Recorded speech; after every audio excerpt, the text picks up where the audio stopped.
World News in 5. News and developments making headlines around the world in 5 minutes. World News in 5. Here on Radyo Pilipinas Worldwide.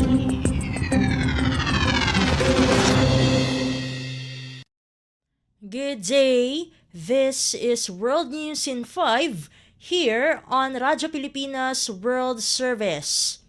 The Russian Defense Ministry reported on Wednesday that it had thwarted Ukrainian missile and drone attacks targeting multiple Russian regions.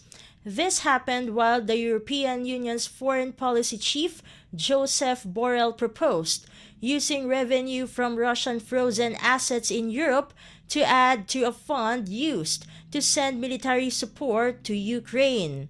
Russia said its air defenses destroyed 13 Ukrainian missiles and 1 drone over the Belgorod regions, which borders Ukraine. The Russian Defense Ministry also stated it had destroyed another 4 Ukrainian drones over the Saratov region of western Russia. Meanwhile, Saratov Regional Director Roman Busorgin said on Telegram there were no casualties or damage on the ground from falling debris. World News in 5. Here on Radyo Pilipinas Worldwide. In other news overseas, United States Secretary of State Antony Blinken landed in Saudi Arabia on Wednesday on the first stop of his new Mid-East effort to secure a ceasefire in the Israeli-Hamas war in the Gaza Strip, and said he was adding a stop in Israel on Friday to meet with officials there. The U.S. State Department said in a statement that in Israel, Blinken will discuss the need to ensure the defeat of Hamas, including in Rafah, in a way that protects the civilian population, does not hinder the delivery of humanitarian assistance, and advances Israel's overall security. Blinken is also stopping in Egypt on his latest foray, so far unsuccessful, to end the Israel-Hamas conflict now in its 6th month. The State Department also said Blinken would brief Israeli officials on his talks with Arab leaders.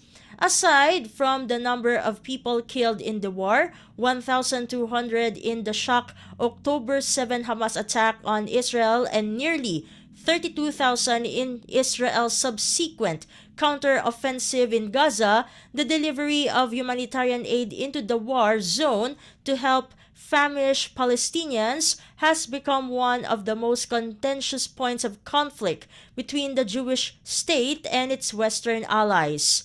Britain on Wednesday announced a new delivery of food aid into Gaza, while U.S. officials push for an increase in humanitarian assistance and a new ceasefire ahead of Blinken's visit and planned talks with Israeli officials in Washington next week. World News in 5. Here on Radyo Pilipinas Worldwide. And news from the Philippine Foreign Service Post, Philippine Ambassador to Spain, Felipe Jones Villier, joined the groundbreaking ceremony of Hotel 101 Global in Madrid on the 13th of March 2024. Hotel 101 Global, a Filipino-owned company, will be opening its first location in Europe in 2026. The 680-room hotel will be located a stone's from the Real Madrid training camp and will overlook a section of track of Formula One in Madrid. In his remarks, Ambassador Villier observed that the future of the Philippine-Spain trade and investment partnership gleams with great promise. Hotel 101 Madrid, when it opens after 20 months of construction, will be the 5th largest hotel in Madrid in terms of room stock. It is also located in proximity to the Madrid Barajas International Airport and to IFEMA, the largest and busiest international trade exhibition hall in Madrid that brings in thousands of visitors and business travelers every year. Hotel 101 Madrid not only bolsters the profile of Philippine investments in Spain, but also builds long-term business relationships between Philippine and Spanish companies. World News in 5. Here on Radyo Pilipinas Worldwide. And that concludes today's edition of World News in 5. For Radyo Pilipinas World Service, this has been Steph Vicente. Good day and stay safe, everyone.